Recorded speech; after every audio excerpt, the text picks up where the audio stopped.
नमस्कार। आजको कार्यक्रमबाट म प्रस्तुता सागर डाङ्गीको तपाईँलाई स्वागत छ। आजदेखि हरेक हप्ताको बुधबार राति 8:30मा प्रसारण हुने यो कार्यक्रममा साहित्यकार पुण्यप्रसाद परसाईजीद्वारा रचित हजार आशाहरू भित्रका कथाहरू प्रस्तुत रहनेछ। आजको पहिलो श्रृङ्खलामा पहिलो भागलाई प्रस्तुत गर्न गइरहेको छु। हजार आशाभित्रको पहिलो पृष्ठमा लेखिएको छ। यसलाई मैले जस्ताको तस्तै वाचन गरेर सुनाएँ। एउटा अनुसन्धानमा मुसोलाई आधा बाल्टी पानीमा छोडियो र अँध्यारो कोठामा राखियो। त्यो मुसो बाल्टीमा 3 मिनेटभन्दा बढी बाँच्न सकेन, मर्यो।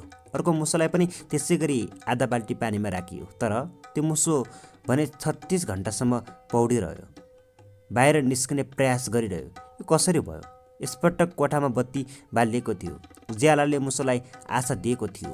जिन्दगीमा जबसम्म तपाईँ आशाको बिउ बचाइराख्नुहुन्छ तबसम्म जितको सम्भावना रहन्छ, सफलताको सम्भावना रहन्छ। आशा सफलताको मूलभूत तत्त्व हो। यदि तपाईँ आशावान रहनुहुन्छ, केही राम्रो हुने कुरामा आशावादी बनिरहनुहुन्छ भने तपाईँको मस्तिष्कले चुम्बकीय शक्ति उत्पन्न गर्छ र त्यही शक्तिले आकर्षणको नियमले झैँ सर्वश्रेष्ठता तपाईँतिर तान्छ। हजार आशाहरूका प्रत्येक कथा आशा र सम्भावनाका, प्रेम र प्रेरणाका कथाहरू हुन्, जसले जीवनलाई रूपान्तरित गरेर सफल र खुसी बनाउनमा तपाईँलाई भरपूर सहयोग गर्नेछन्।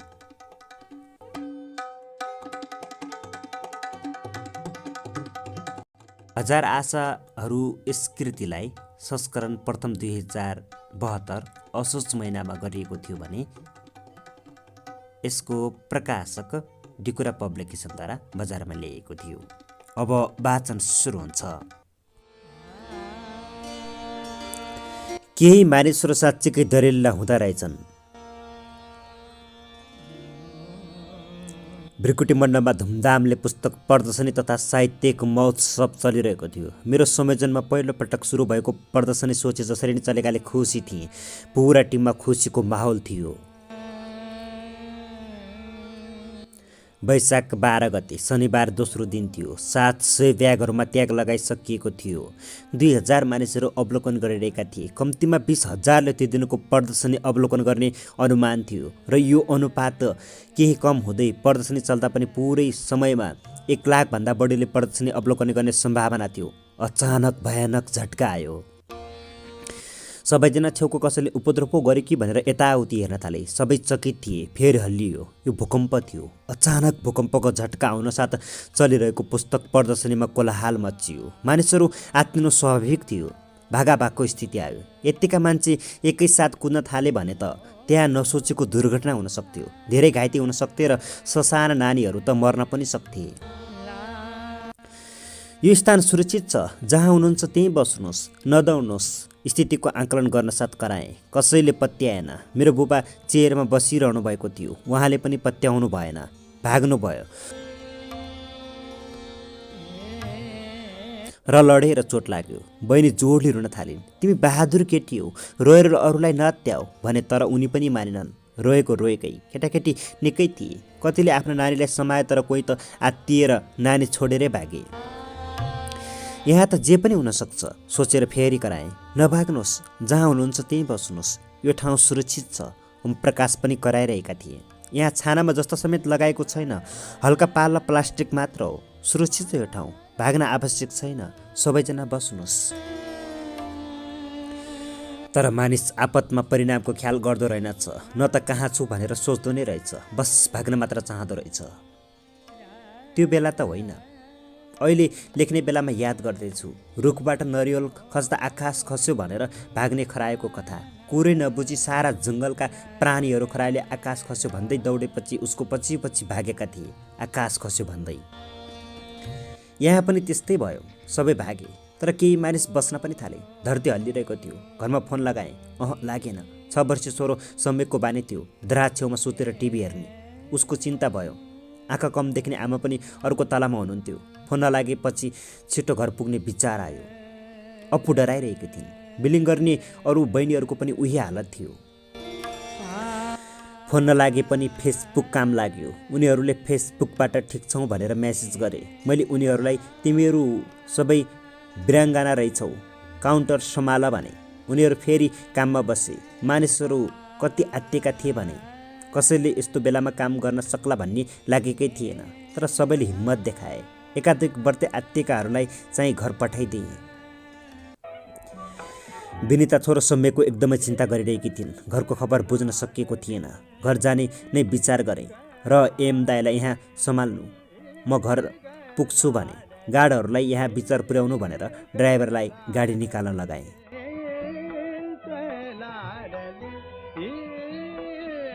तिमी एकदमै राम्रो चालक हौ, मानिसहरू आत्तिएका छन्, एकदम ध्यानले चलाऊ है, ड्राइभरलाई भनेर गाडीमा बसे। हामी घरतिर लाग्यौँ।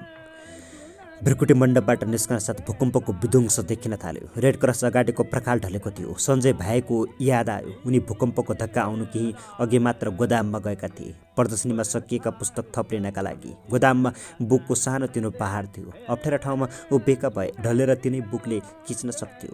त्यस बेलासम्म घरका भित्ताहरू ढलेका होलान् भन्ने लागेको थिएन। समय हेरे, विश्वास लाग्यो उनी गोदामबाट निस्किसकेका होलान् भन्ने।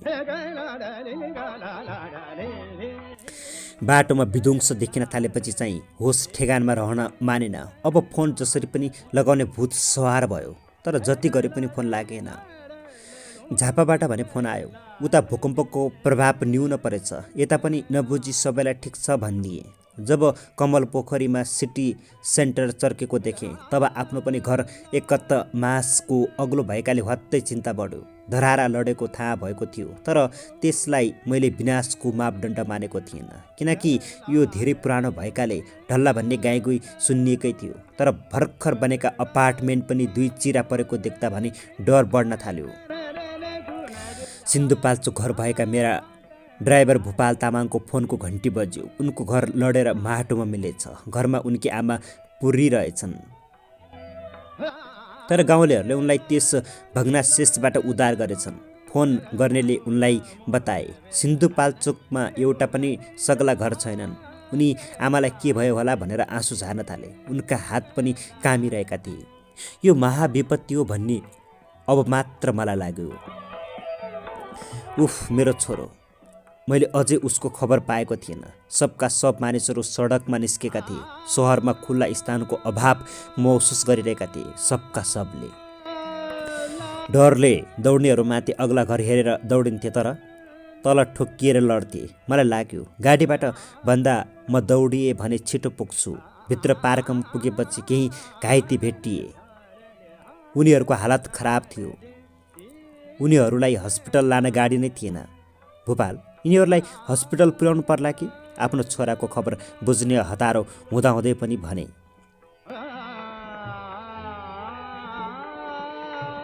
आफ्नो परिवारको रक्षा गर्न सबै ठाउँमा हामी नहुँदा रहेछौँ। उता कोही अपरिचितले सहयोग गरेकाले मेरी आमा बाँचेकी छन्। के थाहा यी घाइतेमध्ये कोही मेरी आमालाई बचाउने परिवारका सदस्य पो हुन् कि? हामीले यहाँ कसैको भलो गऱ्यौँ भने अर्को ठाउँमा मुस्कान आउने रहेछ। उहाँ टाढा गाउँमा गरेको सहयोगले यहाँ म खुसी भएको छु। त्यसैले हामी पनि सहयोग गरौँ सर। स्कुल पनि नसकेका भूपालले निकै गहन कुरा गरे।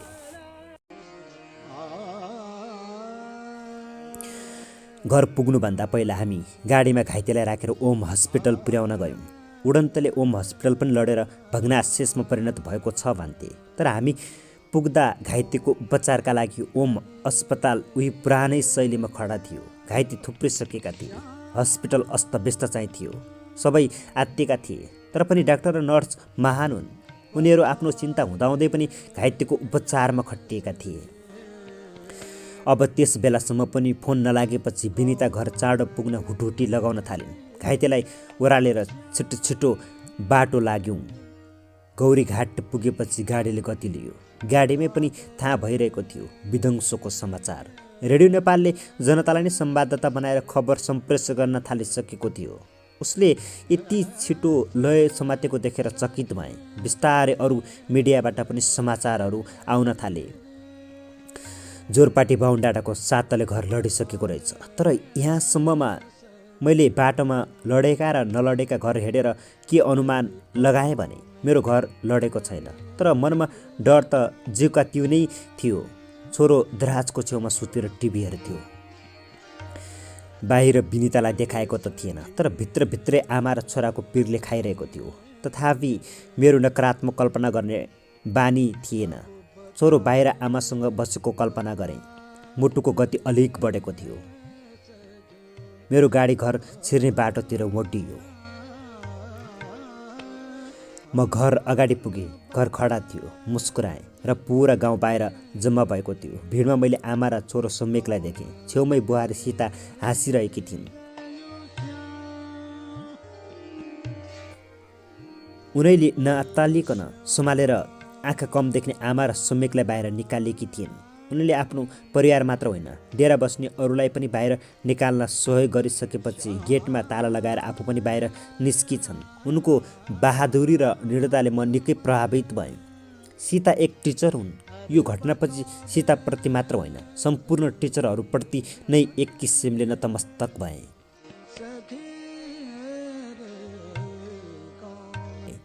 बाबा, म रेलिङसम्म बिस्तारै ओर्लेँ, तर आयुष्ता त डरले दौडदा खुट्टामा चोट लाग्यो।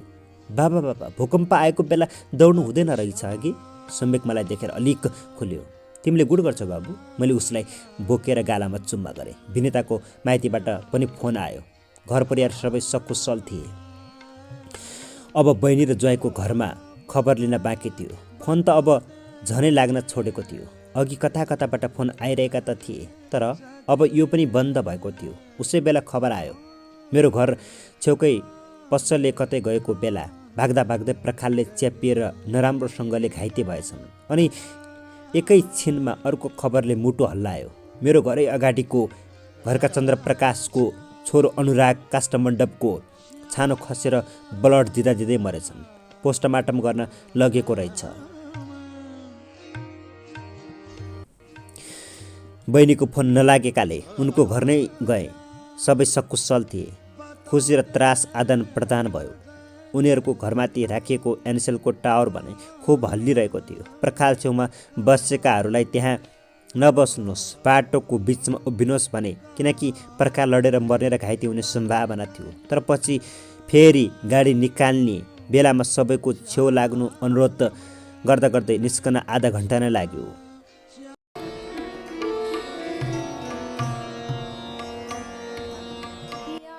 फेरि भृकुटी मण्डप बुक प्रदर्शनीमा गएँ।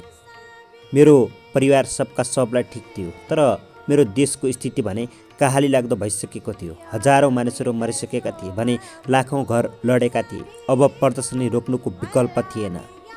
केही मानिसहरू आत्तिएका पुस्तक बोकेर नै कुदिएछ भनेर बुझाउन आइरहेका थिए। कोही पैसा तिर्दै थिए। भोलिपल्टदेखि हाम्रो पुस्तक प्रदर्शनी स्थल सेल्टर बन्यो। पुस्तक प्रदर्शनीले मानिसलाई पानीबाट बचायो। राति आमाको पिरमा रहेका दुखी ड्राइभरलाई दुख दिन मन लागेन। आफै गाडी चलाएर अनुरागको मलामी गए।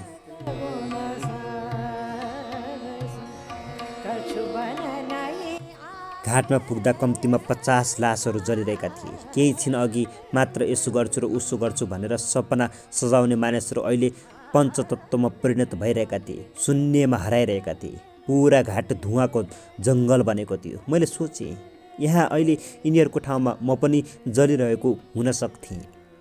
एकपटक यति धेरै लास जलेको मैले कहिल्यै देखेको थिएन।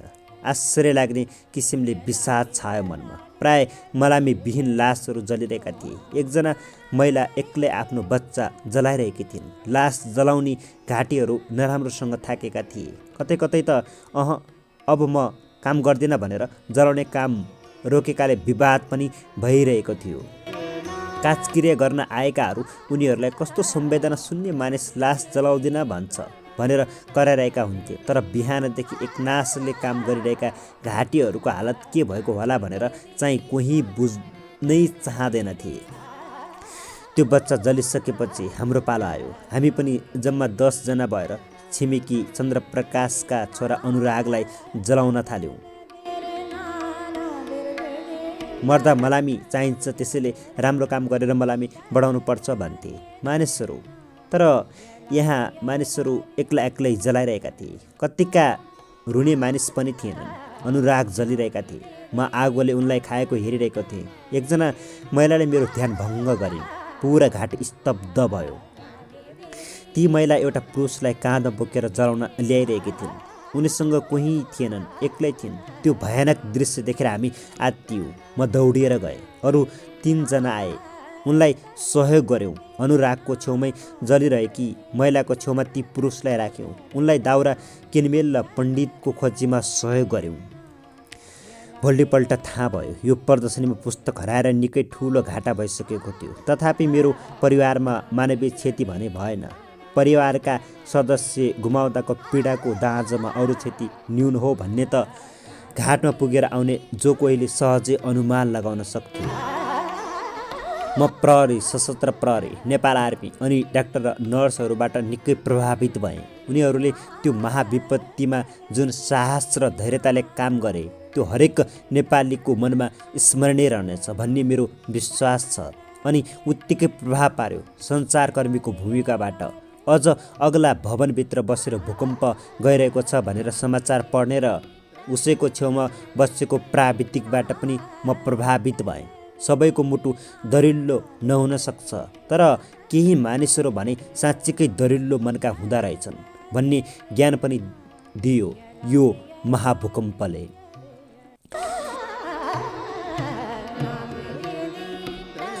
भूकम्पपछि पुरा देश ठप्प भयो। बिस्तारै मानिसका प्रेम, प्रेरणा, वीरता, करुणा, आशा र सम्भावनाका कथाहरू आउन थाले। यी कथाहरूबाट म प्रभावित हुँदै गएँ। विपत्तिको यस घडीमा झोक्राएर पालमा बसिरहनुभन्दा यिनै छरिएका कथाका फुलहरू टिपेर एउटा माला बनाउन मन लाग्यो। यस्तो माला जसले मानिसमा आशाको सञ्चार गरोस्।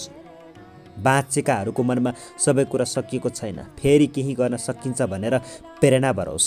अनि मैले त्यसै गरेँ। अब माला तपाईँहरूको हातमा सुम्पेको छु। कस्तो लाग्छ? सुझावको अपेक्षा राख्छु।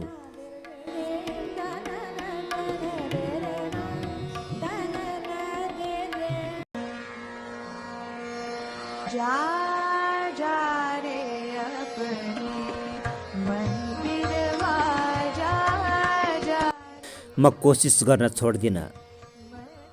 मैले सुनेकी थिएँ दुःख एक्लै आउँदैन। जब मेरो जीवनमा एकमाथि अर्को वज्रपात हुन थाल्यो तब मलाई यो कुरामा विश्वास लाग्न थाल्यो। एउटा दुईटा होइन, म माथि दुःखको लस्करै आइलाग्यो। पहिलो दुःखले नै मलाई नराम्ररी गलायो। म मेरी मम्मी बिनाको संसारको कल्पना गर्दा पनि थरथरी काम्थेँ। मेरा आँखाबाट बलिन्धारा आँसु खस्न थाल्थे। उनी थिइन् पनि त्यस्तै, मानौ मेरै लागि बाँचेकी हुन्। उनी मेरी मम्मी मात्र होइन, साथी पनि थिइन्। म त्यस्तै मम्मीको मृत्यु सहन बाध्य भएँ।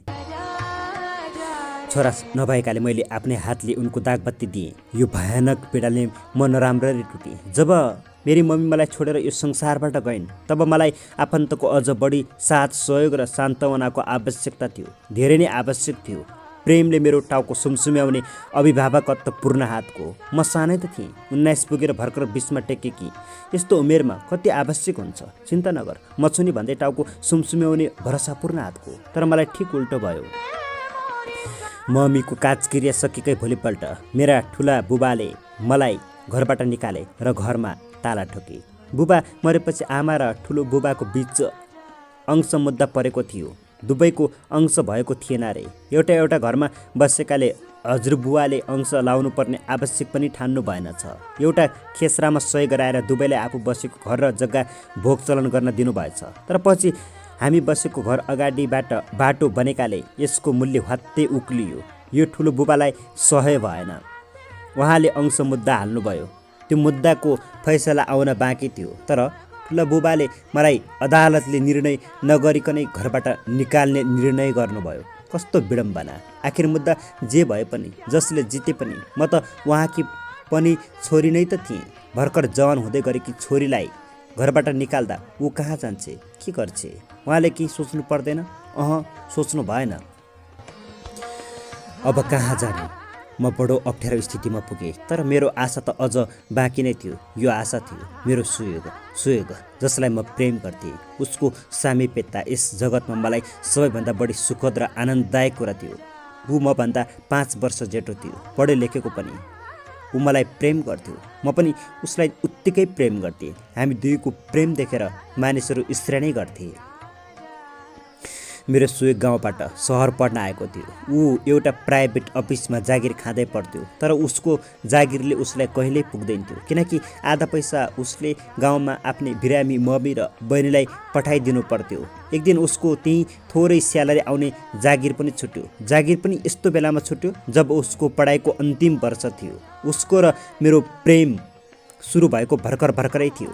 म उसलाई कति धेरै महत्त्व दिन्थेँ भने उसका हरेक कुरा मान्न मन लाग्थ्यो। मलाई चाहे ती मेरो स्वभावका विरोधी विचार नै किन नहुन्, उसका लागि आफ्ना रहरहरू मार्न मलाई कुनै पछुतो थिएन। उसको मलिन अनुहार देखेर त्यो दिन मैले उसलाई सोधेकी पनि थिएँ, तर उसले केही बताउन चाहेन। मैले उसको साथीबाट उसको बारेमा सबै थाहा पाएँ। मैले उसलाई भने, तिमी मलाई प्रेम गर्छौ भन्छौ, तर आफ्नो कुरा लुकाउँछौ। तिमी यो सब केहीको चिन्ता नगर। म मेरी मम्मीलाई भनेर तिम्रो पढाइ खर्चको व्यवस्था मिलाउँछु। 1 वर्ष तिमी केही काम नगरी पढ मात्र। पहिला त सुयोगले मेरो कुरा मान्दै मानेन, तर मैले एक नासले जिद्दी गरेपछि उसले हुन्छ भन्यो। मैले मम्मीलाई भनेर उसलाई चाहिने पैसा दिन थालेँ। कहिलेकाहीँ सुयोगलाई मसँग पैसा लिन लाज लाग्थ्यो कि क्या, ऊ नाइनस्ती गर्थ्यो। तर मैले तिमी र ममा के फरक छ, हामी एकअर्कालाई यति धेरै प्रेम गर्छौँ, मेरो भन्नु सबै तिम्रो त हो नि भनेर सम्झाएपछि चुप लाग्थ्यो। वास्तवमा म उसलाई कति धेरै प्रेम गर्थेँ भने यदि उसको प्रेम नपाएकी भए सायद मेरी मम्मीको मृत्यु मलाई सहै हुने थिएन। मैले आत्महत्या गर्थेँ होला, तर उसले मलाई प्रत्येक दिन आएर बाँच्ने प्रेरणा दिएको थियो। सधैँ आउने सुयोग आज मलाई यो अर्को भयानक वज्रपात परेको दिन भने गायब थियो। फोन सम्पर्क पनि हुन सकिरहेको थिएन। म सिधै उसकोमा गएँ।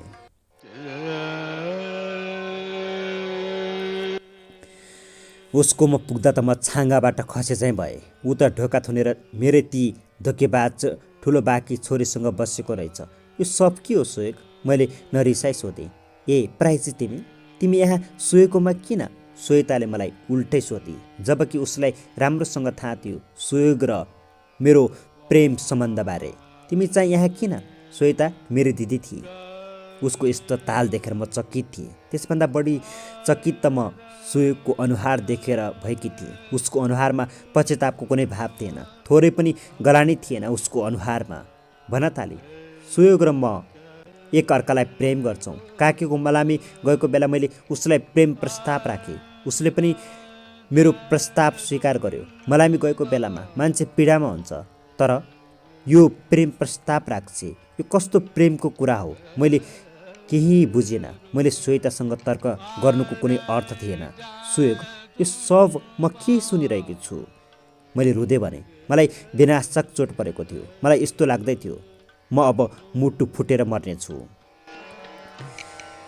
अब मलाई बिर्सिदेऊ प्रायजी, म तिम्रो प्रेम स्वीकार गर्न सक्दिनँ। वास्तवमा म तिमीलाई होइन, श्वेतालाई प्रेम गर्थेँ।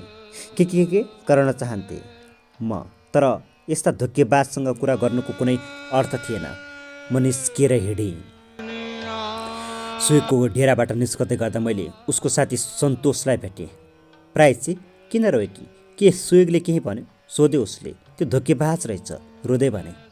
यो कुरा मैले पनि उससँग गरेको थिएँ।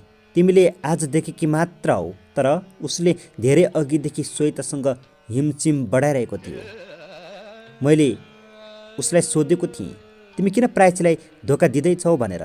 तब उसले स्पष्टैसँग भनेको थियो, यार, जिन्दगी प्रेम मात्र चल्दैन, जिन्दगी चलाउन केही आर्थिक सपोर्ट पनि चाहिन्छ। अब प्रायजीको सबै सम्पत्ति श्वेताको हुँदैछ।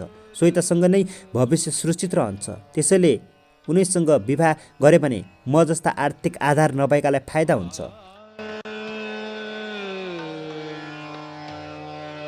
अब यस्तो सोच भएकासँग के आधारमा कुरा बढाउन सकिन्छ? सन्तोषको कुरा बिच बाटामा उभिएर मैले त्यसभन्दा बढी सुन्न सकिनँ। म दौडिएँ।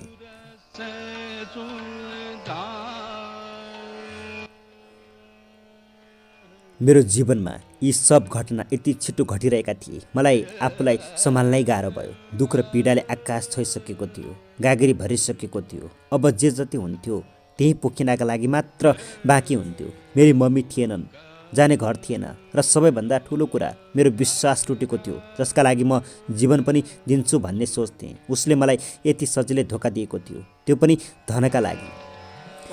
अचानक म औधी नै निराश भएँ। जुन संसारमा प्रेमभन्दा बढी पैसाको महत्त्व हुन्छ त्यस्तो संसारमा म जस्तो करुण हृदयको के काम? यस्तो दुनियाँमा बाँचेर के हुन्छ? अचानक निराशाका कालो बादल बीचमा बिजुली चम्के जस्तो गरी चम्केको यो विचारले बलशाली हुने प्रयास गर्न थाल्यो। अनन्त पछाडि मलाई यो कालो विचारले। पागल जस्तो म बाटोमा ठमठम हिँडिरहेकै थिएँ। छाती फुट्ला जस्तो गरी औडा भएको थियो। एक नासले आँसु झरिरहेको थियो। उज्यालो नहुन्जेल त मानिसहरू मलाई पुर्लुक्क हेर्दै अगाडि जान्थे।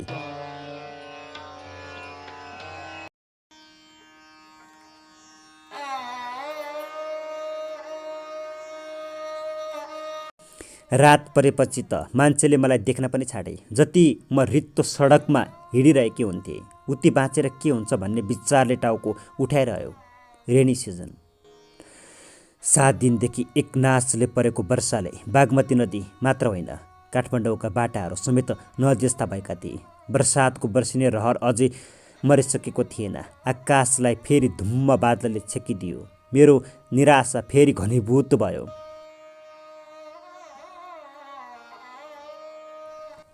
मेरी मम्मी यहाँ सबका सब धोकेबाज छन्। यो धोकेबाज संसारमा यतिका धेरै धोकेबाजहरूसँग सङ्घर्ष गरेर म बस्न सक्दिनँ। म यहाँ सङ्घर्ष गर्न सक्दिनँ मम्मी।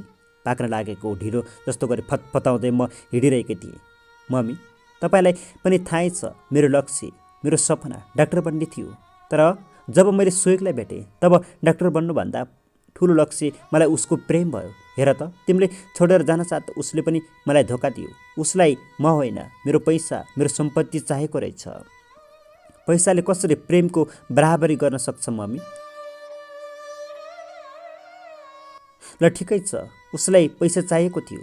त्यो नाथे सम्पत्ति त म आफै पनि कमाउन सकिहाल्थेँ। उसले चाहेको म दिन सकिहाल्थेँ। भो मम्मी अब म यहाँ सङ्घर्ष गर्न सक्दिनँ। यहाँ यी स्वार्थी मानिससँग म अब एकछिन पनि बस्न चाहन्न। म तिमीसँगै आउँछु मेरी दयालु मम्मी। म तिम्रो छेउमा अर्को तारा बनेर बस्छु। त्यसपछि म सिधै कुपण्डलको बागमती पुलमा गएँ। अब म यो पुलबाट हामफालेर आत्महत्या गर्न चाहन्थेँ। बाँच्नुको कारण सकिएको थियो। आखिर त्यत्रो पीडा बोकेर बाँच्नु पनि मरे जस्तै त हुने थियो। फेरि बाँचेर के हुन्थ्यो? ठुलो बुबाले सबै सम्पत्ति खाइदिन्थे। परिणाम मेरो डाक्टर बन्ने सपना पनि कहिल्यै पुरा हुँदैन थियो। अब फेरि सुयोगले सरे भने पनि म उसँग प्रेम गर्न सक्दिनँ थिएँ। किनकि ऊ जस्तो लोभी र स्वार्थीलाई प्रेम गर्नु म जस्तो मानिसका लागि सम्भव थिएन।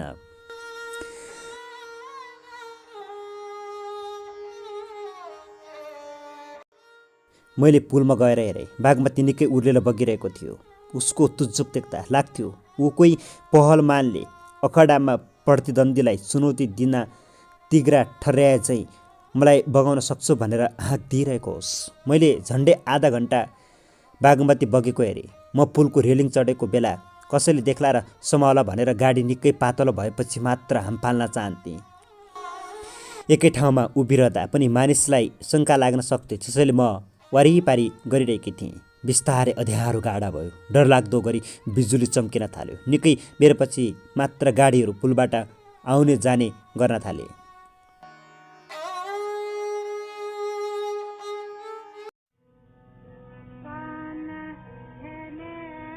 हामफाले भने अवश्य पनि कसैले बचाउन सक्दैनन् सोची मैले अन्तिम पटक यो अँध्यारो संसारलाई हेरेँ। त्यसै बेला बिजुली चम्किएर उसले मलाई सबै कुरा झलक्क देखाइदियो। मेरा आँसु अझ पनि रोकिएका थिएनन्। ओ धोकेबाजहरू यो संसार तिमीहरूलाई भयो। अब म चुपचाप मर्दैछु। स्वर्गमा मेरी मम्मीको छेउमा गएर मात्र म खुसी हुनेछु। म चिच्याएँ तर आवाज तिखो भएन। केवल साउती गरे जस्तो मात्र भयो। मेरा आँसु एक्कासी रोकिए। मैले कहाँबाट हामफाल्ने भनेर अघि नै निश्चय गरिसकेकी थिएँ। तर त्यसै बेला एउटा कलिलो स्वर मेरो कानमा पर्यो। बच्चाको स्वर। म चकित भएँ। मैले आवाज आएतिर कान थापेँ। नदीको आवाजले त्यो स्वर स्पष्ट सुनिँदैन थियो। म स्वतः आवाज आएतिर तानिएँ। बच्चाको आवाज पुलको छेउतिरको झाडीबाट आइरहेको थियो। म जति पुलमुनि झरेर झाडीतिर बढेँ त्यति आवाज बढ्यो। आवाज बच्चाको त थियो तर यो रोएको जस्तो लागेन मलाई। यस झाडीमा बच्चा के गरिरहेको छ मनमा विचार आयो। पुलको ठिक मुनतिर जहाँसम्म पानी आइपुग्दैन थियो थोत्रा बोराले बारेको देखियो। त्यहाँबाट मसिनो उज्यालो पनि आइरहेको थियो। आवाज यहीँ झुपडीबाट आइरहेको थियो। जब म ओर्लेर पालको ठिक पछाडि पुगेँ तब बच्चाको आवाज स्पष्ट सुन्न थालेँ। बच्चीको आवाज थियो। उनी रोएकी होइन, एउटा कविता पढिरहेकी थिइन्, मानौ भोलि स्कुलका लागि कुनै पाठ कण्ठ गरिरहेकी हुन्। म झाडीमा टुक्रुक्क बसेर बोराको छाप्रोबाट आएको त्यो आवाज सुन्न थालेँ। दियो हुँमा आशाको अन्धकारसित डराएर बल्न छोड्दिन। लडौँ चाहे म 1000 पटक, उड्छु फेरि सङ्घर्ष गर्न छोड्दिन। अवश्य पुग्छु एक दिन लक्ष्यमा, हारसँग कहिले सम्झौता गर्दिन। जीवन भन्नु नै कोसिस हो, म कोसिस गर्न छोड्दिन। बच्चीले गाएको यो गीतले म अचानक जागेँ। यसले ममा कसरी ऊर्जा भरिदियो भने एक्कासी ममा नयाँ उमङ्ग भरियो। त्यो मसिनो आवाज बारम्बार त्यो गीत गाइरहेको थियो। उनले गाउन्जेल मैले त्यहीँ बसेर सुनिरहेँ। जति सुन्थेँ उति म शक्तिमान बनेको महसुस हुन्थ्यो। जति पटक सुने पनि मेरो धित मरेकै थिएन।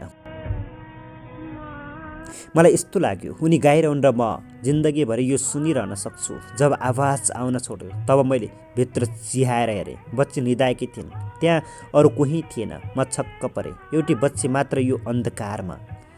बोराको पर्दा उठाएर म भित्र पसेँ। त्यो रात म बच्चीसँगै त्यहीँ निदाएँ।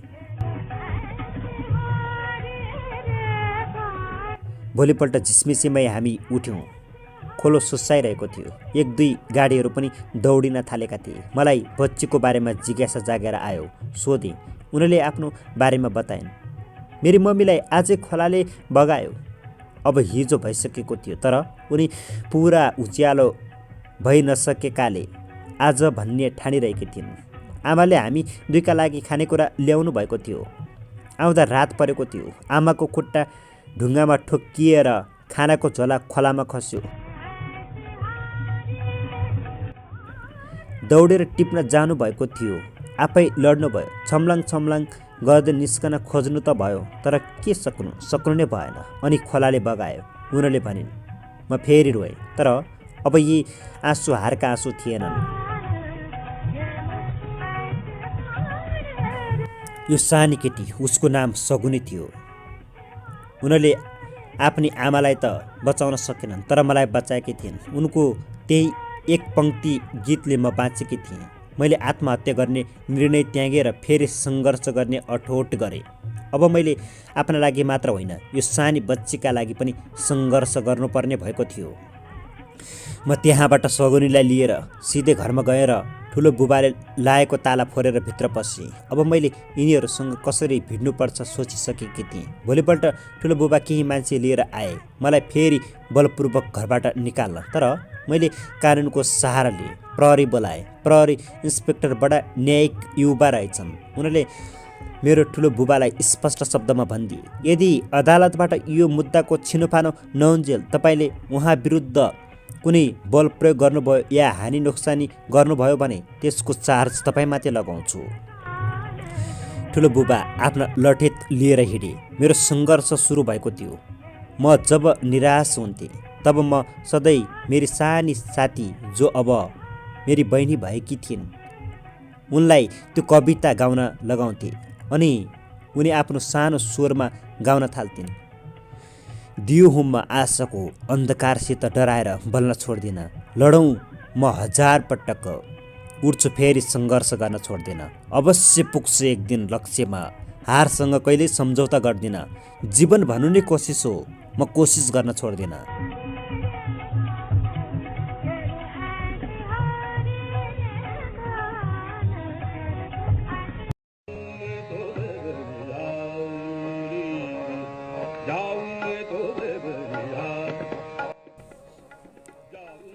मागेर नपाउने केही छैन।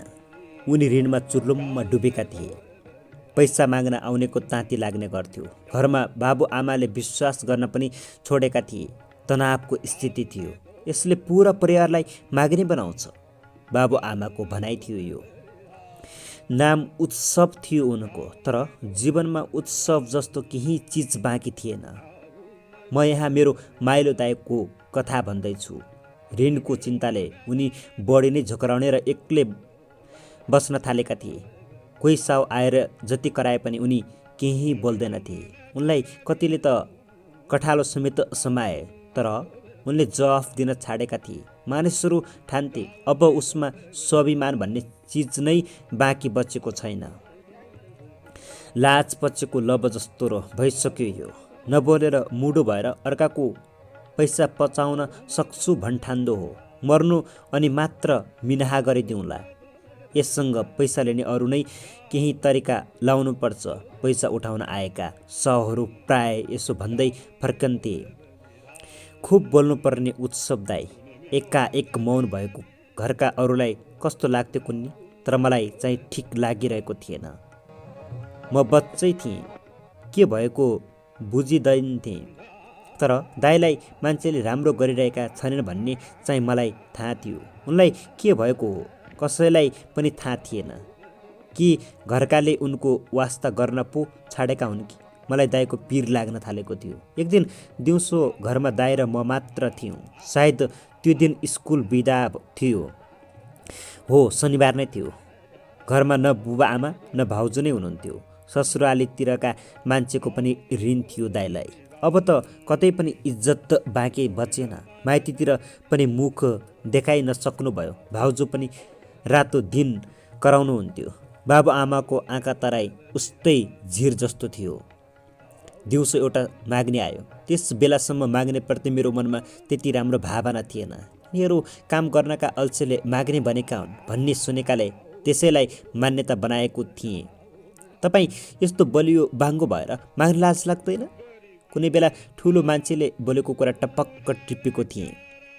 नटी थिएँ क्यारा।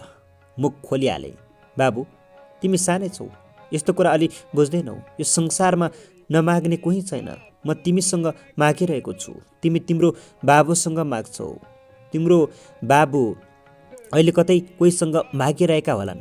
तिम्रो देशको प्रधानमन्त्री विदेशमा गएर म देश बनाउँछु भन्दै मागिरहेछन्। अमेरिकाले पनि ऋण र अनुदान मागेरै देश बनाएको हो।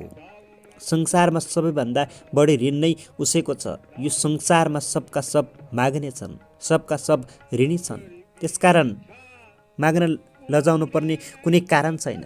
न त ऋण लाग्यो भनेर चिन्ता गर्नुपर्ने आवश्यक छ। तिमी केका लागि मागिरहेका छौ त्यो कुरा प्रमुख हो। यो धराका हामी सबै मनुष्य एक अर्कासँग मागिरहेका छौँ। तर दिनेहरूलाई के भ्रम छ भने म दाता हुँ। जस्तो तिमीले अहिले मलाई केही चामल दिन्छौ, त्यो बेला तिमीलाई लाग्छ म दाता हुँ, तर तिमी दाता होइनौ। यहाँ कोही दाता छैन। दाता सबैको एउटै छन्, परमात्मा। यहाँ जसले जसलाई दिए पनि दिने उसैको हो। त्यो बेला मैले उसको कुरा धेरै बुझ्न नसक्नु कुनै अनौठो थिएन। म सानै थिएँ। मैले उही केटौले प्रश्न फेरि सोधेँ, त्यसो भए के माग्दैमा सबै कुरा पाइन्छ?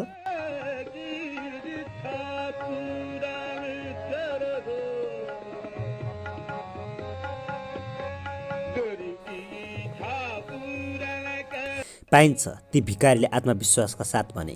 मागेर नपाउने यो संसारमा केही छैन, बस माग्ने हिम्मत चाहिन्छ। त्यसैले जीवनमा महान बन्न चाहन्छौ भने माग्ने हिम्मत गर, महान माग, माग्ने कला सिक। माग्दा जे पनि पाइँदो रहेछ भने तपाईँ सुन नमागेर किन चामलका दाना माग्नुहुन्छ? यो माग्ने दर्शन नबुझेको मलाई उसको कुरा निकै अनौठो लागेको थियो। बाबु, जुन बेला जे आवश्यक हुन्छ बुद्धिमान मानिसले त्यही मात्र माग्नुपर्छ। भोक लागेको बेलामा चामल, तिर्खा लागेको बेलामा पानी नै माग्नुपर्छ, सुन होइन। तिमी लेख्नका लागि आफ्नो बाबासँग कलम माग्छौ कि सुन? कलम। मेरो स्वर सानो थियो। हो, जीवनमा यी कुरा सधैँ ख्याल राख। सुन हुनु राम्रो कुरा हो, तर सबै ठाउँमा सुन काम लाग्दैन। तिमी बाटो त छौ, तर तिमीले धेरै कुरा बुझ्न बाँकी छ। आऊ यहाँ बस, म तिमीलाई एउटा कथा सुनाउँछु। उनी पिँढीमा थचक्क बसे। म पनि उनको छेउमा गएर बसेँ। मलाई कथा सुन्न मन पर्थ्यो। एक समयको कुरा हो। उनीले कथा सुरु गरे। एउटा धनी राजा थियो। उसको नाम मिदास थियो।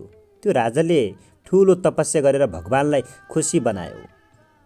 उसँग खुसी भएका भगवानले एउटा कुरा जे मागे पनि उसलाई दिने भए।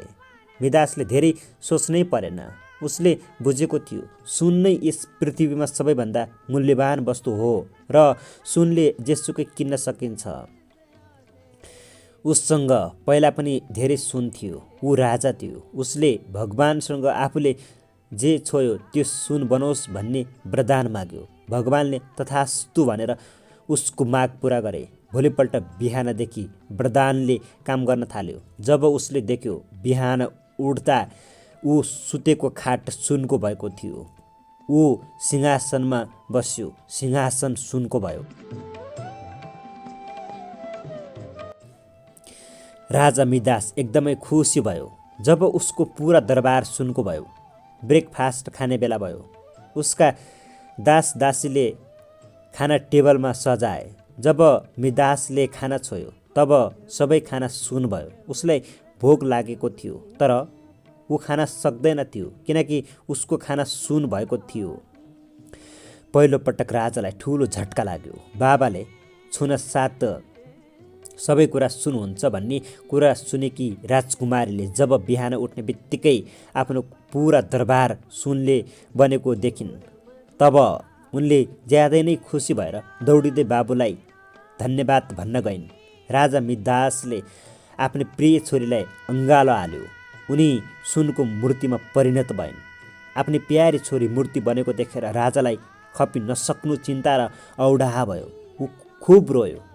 अब आफूले छुनासाथ जे पनि सुन हुने वरदान उसका लागि कति अभिशाप थियो भन्ने कुरा उसले बुझ्यो।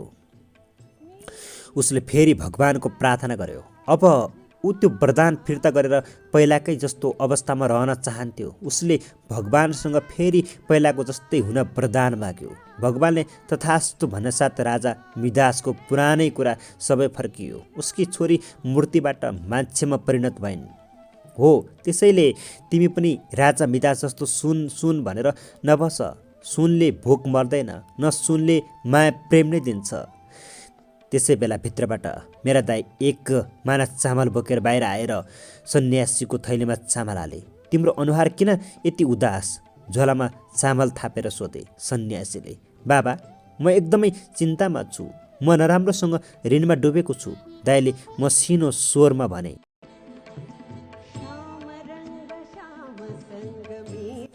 यसमा चिन्ता किन? यो संसारमा ऋण कसलाई छैन? कि तिम्रो राज्यलाई छैन? ठुला ठुला व्यापारीलाई छैन?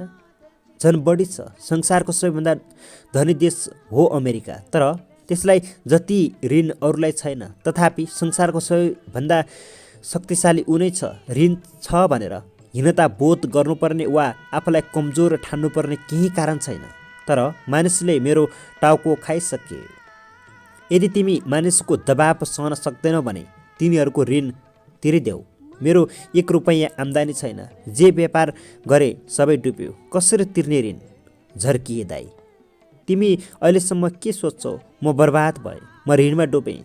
अब म ऋणबाट मुक्त हुन सक्दिनँ होइन त? दाइले हो सूचक टाउको हल्लाए। सन्यासी फेरि बोले। हो यही सोचले तिमीलाई रोकेको छ ऋण तिर्न। अब आजदेखि सोच म सबैको ऋण तिर्छु र यसका लागि तिमी प्रयास पनि गर। पहिला बैङ्कबाट ऋण लिन सिक। व्यक्तिसँग ऋण लिनु राम्रो होइन। तिमीले बैङ्कसँग ऋण लियो भने आर्थिक अनुशासनमा बस्न पनि सिक्छौ र समाजमा बदनामी पनि हुँदैन। धन्यवाद। तपाईँले मेरो जीवन बचाउनु भयो दाइले भने। जोगी उठेर हिँडे। त्यो दिनदेखि मेरो मान्छेलाई हेर्ने दृष्टिकोण बदलियो। म हरेक मान्छेलाई महत्त्वपूर्ण मान्न थालेँ। वास्तवमा हरेक मान्छे महत्त्वपूर्ण हुन्छ पनि। सन्यासी हिँड्ने बित्तिकै दाइले मलाई तानेर भित्र लगे।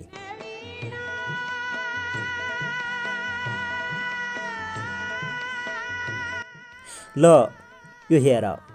भित्र लगेर सिलिङ देखाउँदै भने। त्यस्तो अनौठो केही थिएन। सिलिङमा एउटा डोरी झुन्ड्याएको थियो।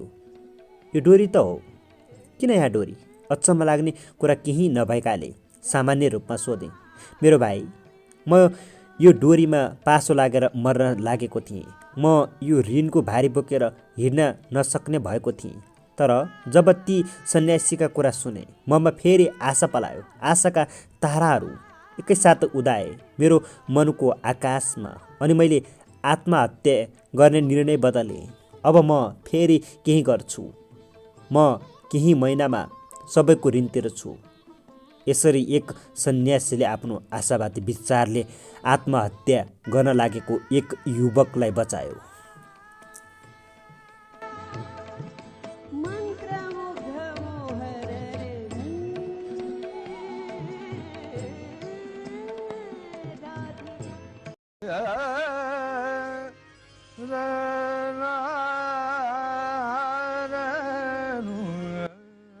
सङ्कल्प शक्तिको जादु।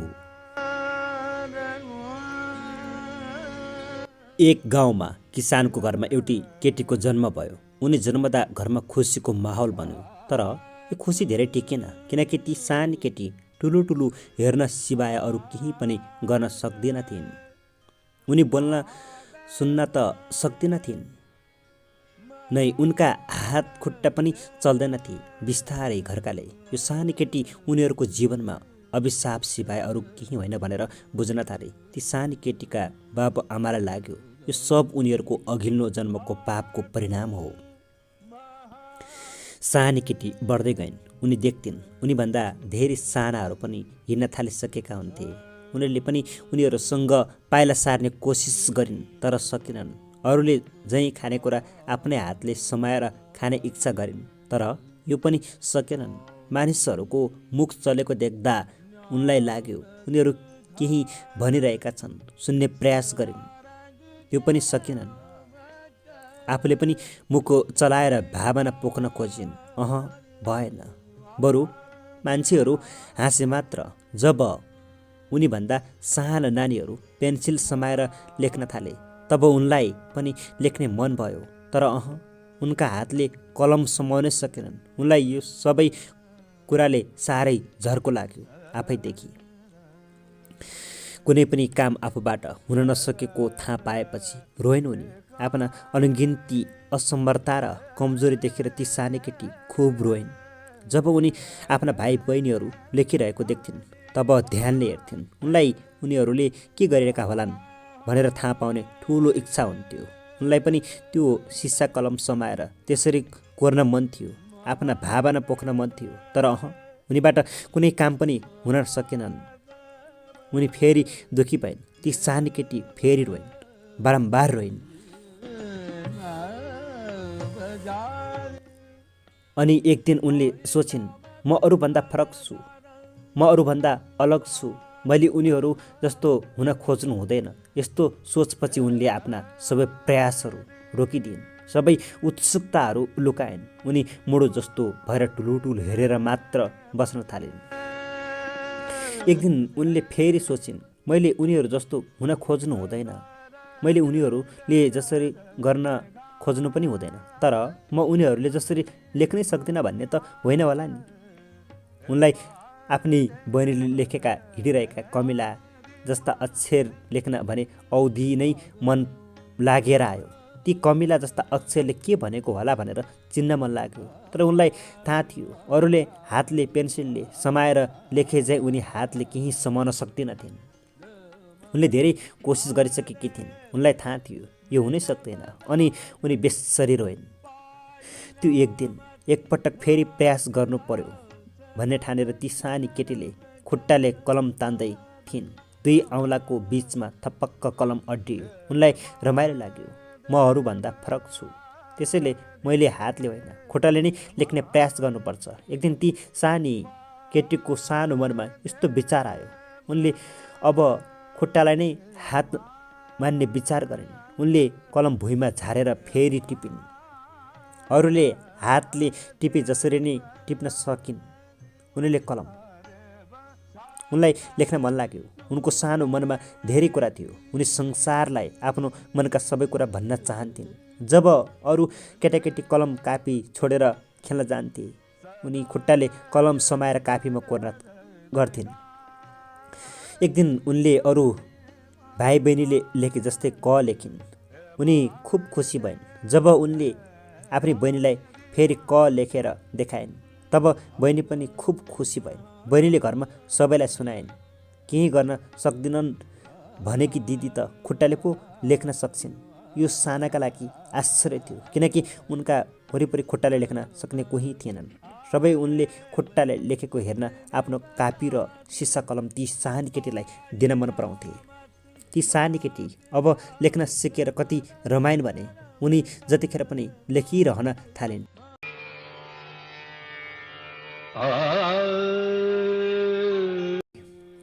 भुइँमा भइन् भने उनी धुलोमै लेखिदिन्थिन्। उनी मानिससँग लेखेरै बोल्थिन्। उनलाई केही भन्नु पर्यो भने पनि साना नानीहरू लेखेर देखाउँथे। यसो गर्न उनीहरूलाई पनि रमाइलो लाग्थ्यो। खुट्टाले लेख्ने उनको यो नयाँ प्रतिभाको चारैतिर चर्चा भयो। बोल्न सुन्न हातखुट्टा चलाउन नसक्ने ती सानी केटीले कसरी खुट्टाले लेख्न चाहिसकिन् भनेर मानिसहरू उनलाई हेर्न आउँथे। यसै गरी सिक्दै सिक्दै ती सानी केटी ठुली भइन्। बिस्तारै ती सानी केटी मनका सुकमोल भावनाहरू लेख्न थालिन्। उनका ती भावनाहरू बहिनी पढेर मानिसहरूलाई सुनाउन थालिन्। कति सुन्दर कविता! मानिसहरू उनका ती भावना सुनेर भन्न थाले, वास्तवमै ती सानी केटीका भावनाहरू अति सुन्दर थिए। उनी ती भावनाहरूलाई खुब राम्रोसँगले शब्द छानी छानी मिलाएर लेख्ने गर्थिन्। ती सानी केटीको यो अनौठो प्रतिभाको चर्चा चल्न थाल्यो। उनको चर्चा र कविताको चर्चा बिस्तारै फैलिन थाल्यो। यो चर्चा बिस्तारै देशभरि फैलियो। ठुला ठुला कवि र लेखकहरू पनि ती सानी केटीका कविता पढेर चकित हुन्थे। उनका कविताहरू एकदमै स्तरीय हुने गर्थे। बिस्तारै ती सानी केटीका कविताहरूको पुस्तक प्रकाशित हुन थाले। उनका धेरै पुस्तकहरू छापिए। उनलाई एकपटक देख्न मानिसहरू देश विदेशबाट उनको घरमा पुग्न थाले। उनको अद्भुत प्रतिभाको सर्वत्र चर्चा हुन थाल्यो। एक दिन उनले मुलुकको सबैभन्दा ठुलो साहित्यको पुरस्कार पनि पाइन्। मानिसहरू उनको प्रतिभा देखेर छक्क पर्थे। त्यति धेरै प्रतिकूलताका बावजुद पनि केही गरेरै देखाउँछु भन्ने उनको सङ्कल्प शक्तिको कारणले लाखौँ करोडौँ मानिसका लागि प्रेरणाको स्रोत बनेकी ती सानी केटीलाई कसैले उनको सफलताको रहस्य के हो भनेर सोध्यो भने उनी लेखिदिन्छन्, सपना, दृढ इच्छाशक्ति र निरन्तर अभ्यास। तिनै सङ्घर्षशील सानी केटीलाई आज हामी झमक कुमारीको नामले चिन्छौँ। प्रसिद्ध साहित्यकार झमक कुमारी घिमिरे।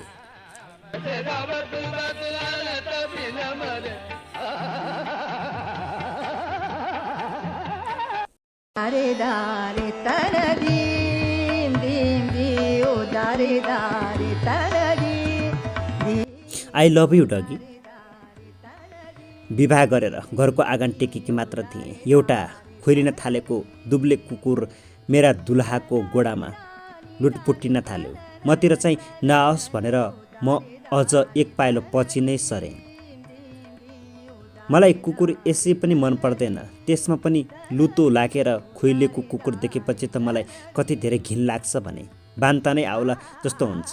मेरा दुलाहालाई त्यस्तो फोहोरी कुकुरप्रति कस्तो लगाव हो कुन्नी।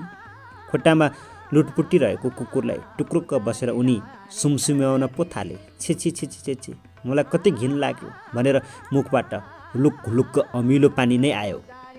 छादै पो आउला कि भनेर म कम्ता डराएन। ब्राउन कलरको कुकुरको निधारमा सेतो रङहरू भएकाले होला उसको नाम टिके राखेको। मेरो प्यारो टिके भन्दै उनी त्यसलाई सुमसुम्याउँदै गर्दा मैले सोचेँ, कुकुर खुसीले पुच्छर मात्र होइन पुरा नितम्बै यसरी हल्लाउन थाल्यो मानव उसको मालिकले नभएर उसैले दुलै भित्राएको होस्। त्यस लुते कुकुरलाई दुलहाले त्यसरी हातले सुमसुम्याएको देखेर घिनले मेरो पुरा जिउ चिलाउन थाल्यो। मैले अन्त कतै हेरेर त्यताबाट आफ्नो ध्यान हटाउन खोजेँ। त्यो घटनाले हाम्रो सुहागरात नै खराब भयो। जब दुलहाले मेरो छेउमा आएर मलाई छुन खोज्थे तब म उही खोइले कुकुर सम्झन्थेँ र मेरो पुरा शरीर लाखौँ उपाय हिँडे जस्तो गरी चिलाउन थाल्थ्यो। त्यो रात म दुलासँग एउटै पलङमा सुत्न समेत सकिनँ। जिन्दगीभर सुहागरातको मधुर कल्पनामा डुबेर आनन्दित हुने मेरो सुहागरात नै खराब गरिदियो त्यस खोइले कुकुरले।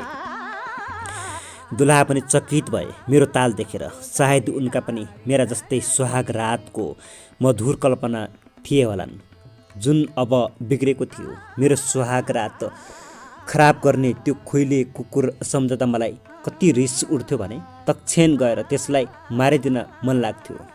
बिचारा दुलालाई पनि मेरो ताल देखेर उद्वेग लागेछ। सानो स्वरमा सोधे, किन, के भयो? देव पूजा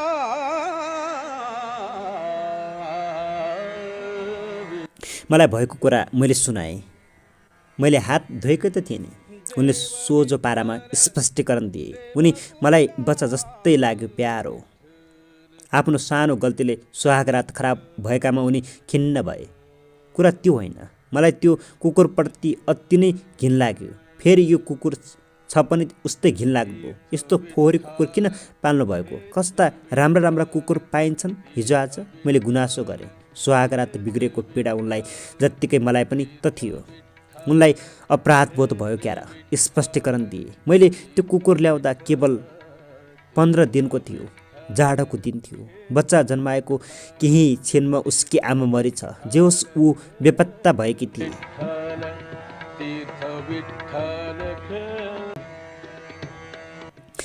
आमा मरेपछि जाडो र भोकले छाउराहरू भक्काभक मर्न थालेछन्। मानिसहरू भन्थे सबै मरेर सकिए। एक दिन यो मेरो नजरमा पर्यो।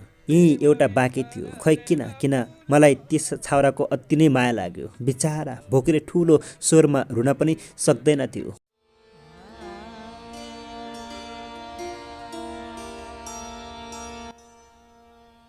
मैले यसलाई उठाएर ल्याएँ। सुरुमा त मलाई लागेको थियो यो पनि बाँच्दैन, तर मैले यसलाई बचाएँ। थाहा छ यो कति राम्रो र कति ज्ञानी बन्यो। त्यो बेला तिमीले यसलाई देखेकी भए एकछिन पनि छोड्दिन थियो होला। उनी खुसीले चम्किँदै थिए। फेरि गम्भीर भएर भने, मलाई यसको घरका अरू मान्छेको जत्तिकै माया लाग्छ। अब अहिले बिरामी भएर यो खुइलिन थालेको हो। यसको रोग ठिक भएपछि उस्तै राम्रो हुन्छ यो, पहिलाको जस्तै। हामीले आफ्नो नजिकको मान्छे आफूले प्रेम गरेको कुरालाई उसको सौन्दर्य कम भयो भन्दैमा चटक्क छोड्न पनि त हुँदैन। सौन्दर्य त नाशवान कुरा हो नि। अन्तिम सत्य त उसको प्रेम र कर्तव्य हो नि। उनले एकछिन गम्भीर मुख बनाएर फेरि भने,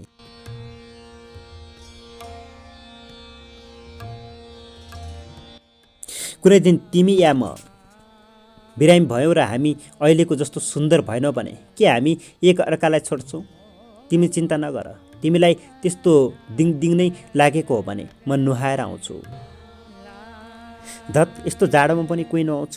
फेरि अहिले नुहाउन जाँदा घरकाले के भन्छन्? आज बेग्ला बेग्लै ओछ्यानमा सुतौँ र भोलिदेखि चाहिँ तपाईँ त्यो कुकुर नछुनु होला नि, मेरा स्वामीले मसिनो स्वरमा हुन्छ भने। उनले आफ्ना लागि भुइँमा ओछ्यान लगाए। भोलिपल्टदेखि मेरा श्रीमानले त्यो कुकुरलाई आफ्नो छेउमा पर्न पनि दिएनन्।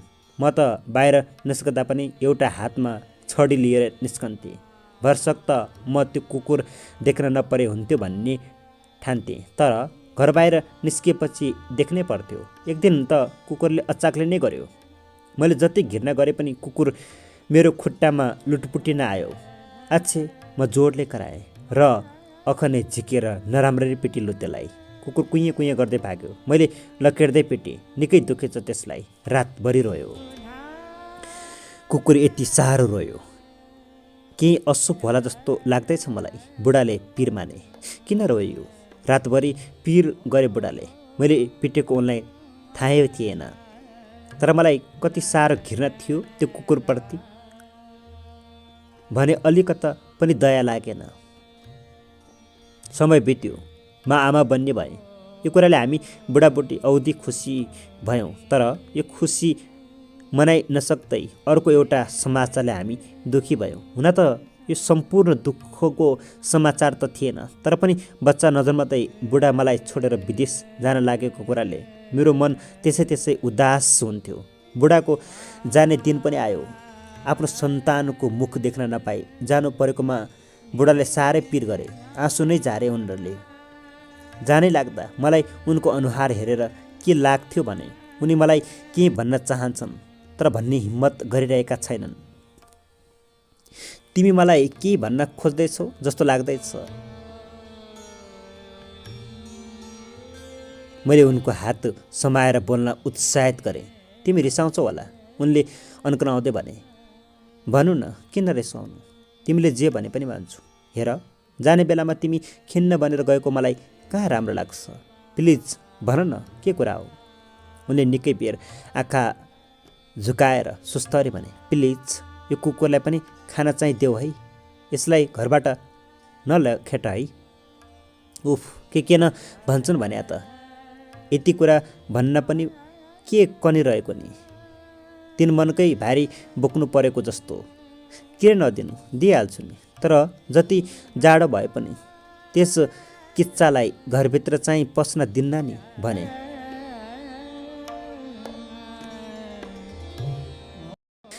उनले टाउको हल्लाए। उनको अनुहारमा खुसी नाचेकै थियो। फेरि भने, अझै एउटा कुरा छ।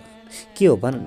तिमी त होमवर्क नगरेको बच्चा टिचरको अगाडि डराए जस्तो गरेर पो डराउँछु। महासे खिसी नगर्ने भए मात्र भन्छु। उनी अझ पनि सङ्कोच मानिरहेका थिए। अरे किन खिसी गर्नु, भन न। म एक पटक टिकेलाई माया गर्न चाहन्छु। म चकित भएँ। मेरो पुरा जिउ चिराउन थाल्यो। के त्यसलाई अङ्गाला हाल्छौ, त्यस्तो फोहोरी लुते कुकुरलाई? म झस्किएँ। हो, उनले भने। हे भगवान्, तिमीलाई देखेर बेला बेलामा त मलाई उद्वेग लाग्छ। प्लिज प्यारी, ठिक छ, तर त्यसलाई अङ्गाला हालेर मलाई छुन चाहिँ पाउँदैनौ? हस् प्यारी भन्दै उनले मलाई च्याप्प समाएर फननन्न घुमाए। ए ए ए राख। मलाई रिङ्गटा लाग्यो। म कराएँ। उनले मलाई राखेर मेरो निधारमा चुमे अनि मेरो प्यारो बेबीलाई लभ यु भन्दै मेरो पेटमा पनि चुमे। उनले यसो गरेको मलाई अति नै मन पर्यो।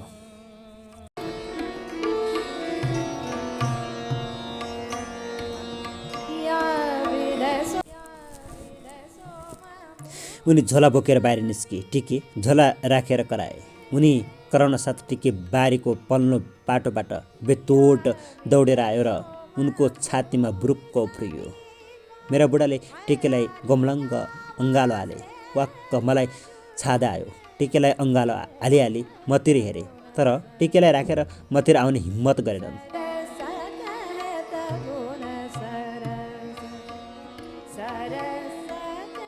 मैले बुढालाई दिएको वचन पुरा गर्ने सक्दो प्रयास गरेँ, तर उनी गएपछि टिके कतिसम्म खुलिँदै गयो भने त्यसलाई देखेपछि मलाई खाना खान पनि मन लाग्न छोड्यो। म एकदमै दुब्लाउँदै गएँ। यसरी नखाएपछि त्यसको असर मेरो पेटको बच्चामा पनि पर्ने समेत निश्चित थियो। म चिन्तित हुन थालेँ। टिके पनि निकै उपद्रव गर्न थाल्यो। कहिले ऊ सिडीमा दिशा गरिदिन्थ्यो भने कहिले आँगन खोस्रेर खाल्डो बनाउँथ्यो। म त्यो लुते कुकुरदेखि आजित भएँ। अति नै भएपछि मैले एक दिन त्यसलाई मार्ने विचार गरेँ। तर कसरी मार्ने निकै सोच विचार गरेँ। विष खुवाएर मार्ने कि झुन्ड्याएर मार्ने, धेरै नै सोचेँ। विष खुवाएरै मार्दा गाउँलेलाई थाहा हुन सक्थ्यो, त्यसैले झुन्ड्याउने नै विचार ठिक लाग्यो।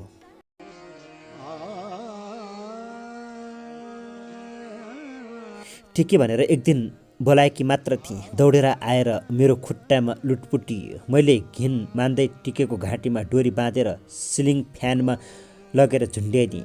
टिकेले के भइरहेको हो केही कुरा बुझेन। चकित भएर मलाई हेऱ्यो। म उसलाई मार्न लगिरहेकी छु भन्ने केही भ्यू पाएन उसले। सायद मैले उसलाई मारौँला भन्ने उसलाई विश्वास पनि थिएन।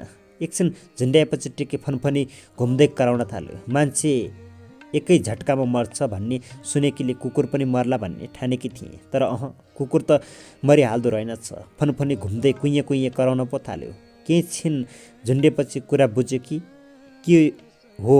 टिकेले ऊ याचनाका आँखाले मलाई हेर्दै रुन थाल्यो। मलाई टिकेको माया लागेको होइन, तर ऊ त्यति छिटो मर्ला जस्तो मलाई लागेन। फेरि ऊ कति बेसरी हलिन थाल्यो भने सिलिङ फ्यान नै झर्ला जस्तो भयो। मैले डोरी खुस्काएँ। कुइँ कुइँ गर्दै टिके घोसे मुन्टो लगाएर बाहिरियो। मैले बाहिर निस्केर त्यसलाई हेरेँ। सायद उसको घाँटी निकै दुखेको हुनुपर्छ। मुन्टो बट्टार्दै रुँदै कराउँदै टिके बेतोड दौडेर बाटो लाग्यो। मलाई लागेको थियो टिके अब डरले घर छोडेर भाग्छ। कुचाले बढार्नुपर्ने कसिङ्गर हावाले उडायो। मनमनै सोच्दै भित्र पसेर खाना बनाउन थाले। भात पाकिसक्दा पनि टिके आएन। आत्तिको टिके अब मेरो अगाडि पर्दैन होला भनेर भात पनि राखिदिएन। बिहान उठेर निस्कदा टिके भर्याङमुनि सुतिरहेको रहेछ। मलाई देख्न साथ थपक्क तुलसीको मोठभन्दा अलिक पर गएर बस्यो। त्यो तुलसीको मोठ कटेर दिनभरि आएन। बिहानको खाना उसको भाँडोमा हालिदिएकी थिएँ। त्यो पनि खाएन।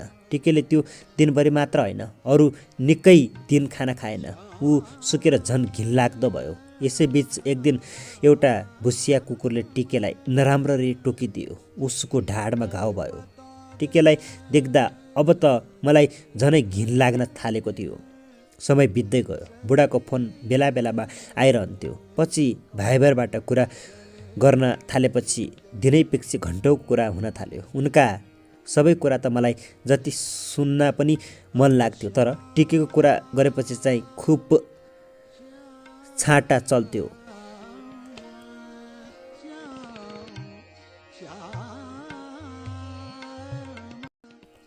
समय बित्न के बेर, मेरो बच्चा पनि यो संसारमा आयो। टिकेप्रति कति घिन थियो भने 2-4 महिना माइत गएरै बस्न चाहन्थे, तर मिलेन। टिकेको पुरा शरीर खुइलिएर सडे जस्तो छाला देखिन थालेको थियो। मैले फेरि एकपटक यस कुकुरलाई मार्ने विचार गरेँ। एक दिन तरकारी बारीमा हाल्न भनेर शुक्रबारै विष किन्न पठाएँ। शनिबार विष खुवाएर मार्ने विचार गरेकी थिएँ। शनिबारको दिन घरमा मासु पकाएको थियो। मासु भातमा विष हालेर दिन्छु, मरिहाल्छ भनेर योजना बनाएँ। यो 2072 वैशाख 12 गतेको शनिबार थियो। त्यो दिन खाना खान अलिक ढिला भयो। खाना खाएर चुलो जुठो गर्दा 11:30 बजिसकेको थियो। त्यसै बेला मेरो बेबी रुन थाल्यो।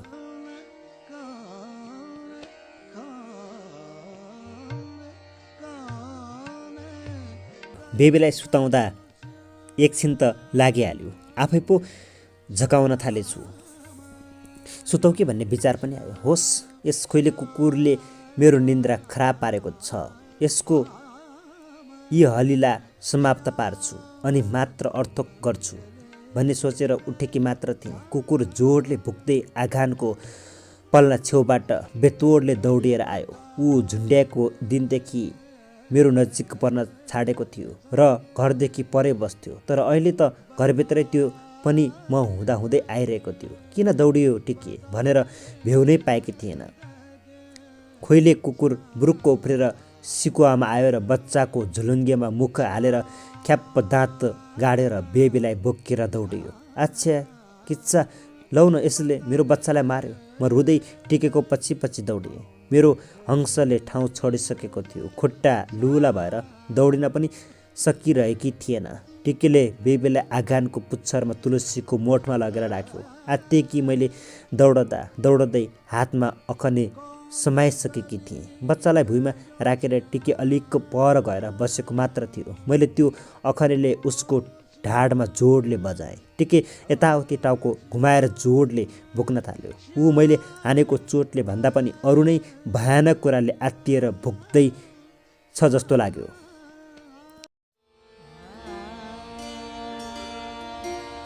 यो सब हुन 30 सेकेन्डभन्दा बढी समय लागे जस्तो लागेको छैन मलाई। कुकुर निकै आत्तिएको थियो। कुकुरले टोकेर मेरो बच्चा मारिदियो होला भनेर म खुबै आत्तिएकी थिएँ। आत्तिएकी म टिकेलाई हानेर बेबीतिर घुमेकी मात्र थिएँ। त्यही बेला जमिन हल्लियो। के भएको हो, म झन् डराएँ। उसै बेला एक भयानक झट्का आयो। मैले आफूलाई सम्हाल्न सकिनँ। लडेँ।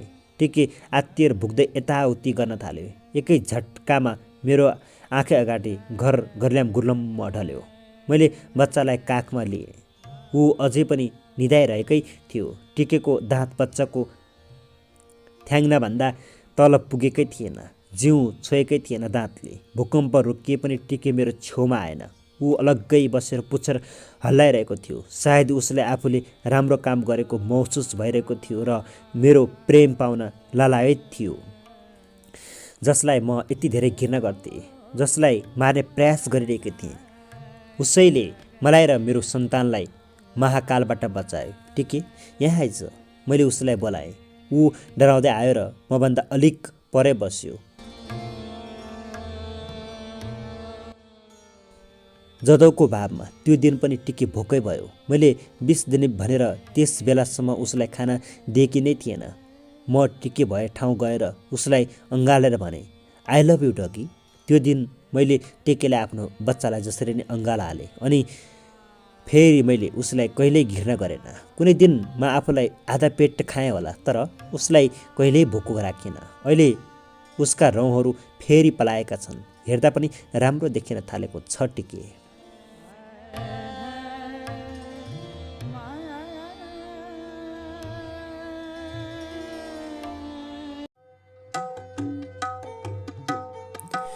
आजको पहिलो श्रृङ्खलामा हजार आशाहरूभित्रका 5वटा कथाहरूलाई वाचन गरेर सुनाएँ।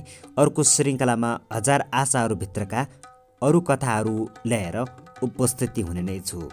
आजको श्रृङ्खलामा रहेर यतिन्जेलसम्म साथ दिनुभयो तपाईँप्रति विशेष आभार प्रकट गर्दै अर्को श्रृङ्खलासम्मका लागि आजको श्रृङ्खलाबाट म प्रस्तोता सागर डाङ्गी बिदा हुन्छु।